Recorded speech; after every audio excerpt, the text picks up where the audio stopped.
Bienvenidos a un nuevo episodio de nuestro podcast. Hoy vamos a sumergirnos en este tema que, 60 años después, sigue levantando pasiones, el Concilio Vaticano II. Los materiales que tenemos sobre la mesa dibujan un panorama fascinante. No se trata de un evento del pasado, sino de una batalla que sigue librándose hoy. Y lo que me parece increíble es que el conflicto no está tanto en los documentos, que fueron aprobados por mayorías aplastantes, sino en los lentes con los que se leen. Es como si existieran dos concilios, el que está escrito en papel y otro, un espíritu que algunos invocan. Así que la pregunta es obvia. ¿Cómo es posible que un evento pensado para unir y actualizar a la Iglesia terminara creando estas trincheras? Nuestra misión hoy es casi forense. Vamos a hacer un recorrido por los documentos clave para entender qué dicen realmente y dónde y por qué surgieron estas interpretaciones que hoy amenazan la unidad. Bueno, vamos a desglosar esto. El problema entonces no es tanto lo que se escribió, sino cómo se leyó. Si casi todos los obispos estaban de acuerdo, ¿cómo se llegó a esta polarización tan frontal? Esa es la pregunta clave, y la respuesta está en dos formas de mirar, dos hermenéuticas, como dicen las fuentes. La primera es la hermenéutica de la ruptura. Sus defensores ven el concilio como una especie de Big Bang, un año cero para la Iglesia.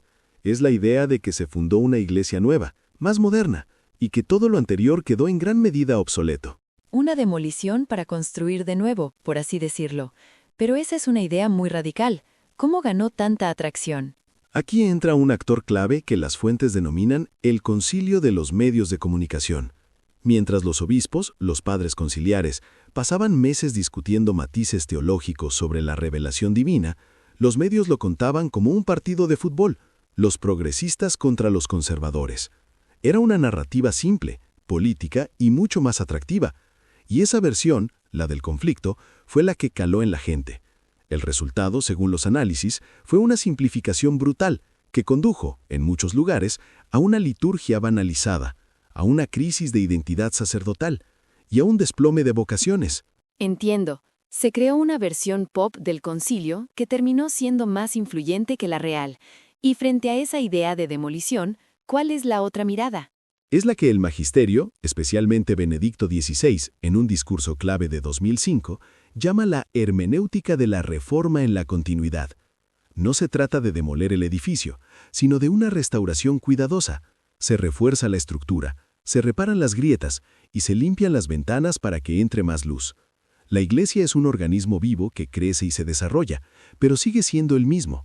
No hay una iglesia vieja y una nueva. Por eso el concilio no puede leerse como un punto de quiebre, sino como continuidad de una tradición de 2000 años. Ok, la teoría está clara, pero quiero ver cómo funciona esto en la práctica. Vayamos a lo concreto, a los 4 grandes documentos, las constituciones. Empecemos por lo que todo el mundo vio cambiar de un día para otro, la misa. El documento es Sacrosanctum Concilium, sobre la Sagrada Liturgia, y buscada una participación plena, consciente y activa. Suena bien. ¿Qué salió mal? Es que en el papel suena perfecto, y muchas cosas salieron bien. El uso de la lengua vernácula o de cada lugar, o tener más lecturas de la Biblia en la misa fueron logros inmensos. Millones de personas entendieron por primera vez lo que estaba pasando y pudieron conectar de una forma más profunda. Eso generó una unidad real. Sí, eso es innegable. El problema es que el concilio pedía una educación litúrgica, no solo cambios externos. La idea no era solo cantar más o responder en voz alta, sino entender el misterio que se celebra. Y eso en gran medida es la tarea pendiente. La desunión nace justo ahí, cuando la creatividad mal entendida convierte la liturgia en un espectáculo. Sí, un espectáculo hecho a la medida del sacerdote o de la comunidad, perdiendo mucho el sentido de lo sagrado. Se enfoca tanto en la participación que se olvida en qué se está participando. Lamentablemente sí, y es un riesgo por partida doble. Por un lado tienes a los sectores tradicionalistas, más radicales, que ven la misa reformada, el llamado Novus Ordo de Pablo VI, como una traición. Como algo inválido. Exacto, una ruptura tan grave con la tradición que la consideran inválida. Y por el otro extremo, tienes a quienes reducen la misa a una simple cena entre amigos, un banquete comunitario, quitándole su núcleo, la idea de sacrificio. En ambos casos se rompe con la fe de la Iglesia. El gran desafío es lo que las fuentes llaman una conversión litúrgica, recuperar el asombro y entender que la liturgia es un don que recibimos, no algo que fabricamos nosotros. De acuerdo, ya vimos el impacto en cómo se reza, la lex orandi, pero eso nos lleva a la pregunta de fondo. ¿Qué es la Iglesia? Y ahí es donde entra de lleno Lumen Gentium, luz de los pueblos, la constitución que la define como pueblo de Dios, una frase que hemos oído 1000 veces. Y que fue un logro unificador tremendo. Significó un cambio de enfoque. La Iglesia no son solo el Papa, los obispos y los presbíteros. La Iglesia somos todos los bautizados. Se recuperó la idea de la vocación universal a la santidad, es decir, que un laico que trabaja en una oficina está llamado a ser tan santo como un monje de clausura. Puso a los laicos en el centro de la misión de la Iglesia en el mundo. Suena muy bien, pero de nuevo la realidad parece más conflictiva. He leído en los materiales que esta idea se ha usado para intentar democratizar la Iglesia. Exacto. Ahí está la desunión. Una cosa es la participación y la corresponsabilidad de todos, y otra muy distinta es querer convertir a la Iglesia en una especie de parlamento, Donde todo se vota. donde las verdades de fe se deciden por votación. Sí, las fuentes insisten en que la estructura jerárquica de la Iglesia, con el Papa y los obispos, es decir, los apóstoles, se entiende como parte de su ADN divino, no como los estatutos de un club que se pueden cambiar en una asamblea. El equilibrio pendiente es lograr una verdadera colegialidad, una comunión efectiva entre los obispos y el Papa, que deben discernir observando el depósito de la fe, sin que se perciba como una lucha de poder. Entiendo. Y esa tensión suena muy actual, ¿no? Es inevitable pensar en debates como el del camino sinodal en Alemania. Es ahí donde las fuentes ven el riesgo de fractura hoy. Esto podría llevar a la creación de iglesias nacionales que en la práctica se separen de la comunión universal con Roma. Entiendo. El desafío es enorme. Vivir la sinodalidad como lo que es, caminar juntos en la misma misión, no como una batalla política en la que cada facción busca imponer su agenda. Entendido. Pasemos al tercer pilar, Dei Verbum, palabra de Dios, sobre la revelación. Se suele decir que con este documento los católicos redescubrieron la Biblia. Y es verdad, fomentó un renacimiento bíblico espectacular. Promovió que todos los fieles tuvieran acceso a la Escritura como alimento para su vida espiritual.